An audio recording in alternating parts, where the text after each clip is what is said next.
Gandang hapon po mga ka-reels, mga kalapatids. Titignan po natin yung isang mga itlog ko. Yung tinira ko isang itlog. Isa na po ata. May sa aking Taiwan may isa pa. Pinapis ko. Uy, meron na nga. Ito ang shell.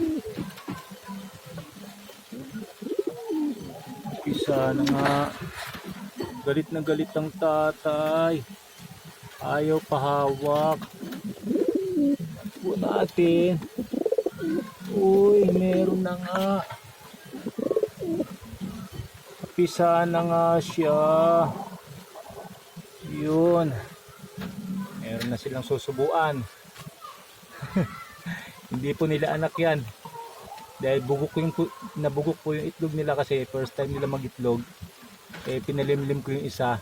Dahil magkasunod naman sila. Para meron po silang subuan. Para masanay po sila. Kasi pangalawang itlog na po yun, wala na pisa. Kaya yan, nagpapisa po tayo. Para masanay po sila.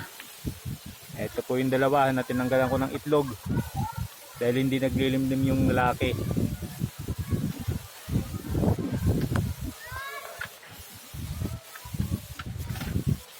Salamat at gandang hapon po sa inyo.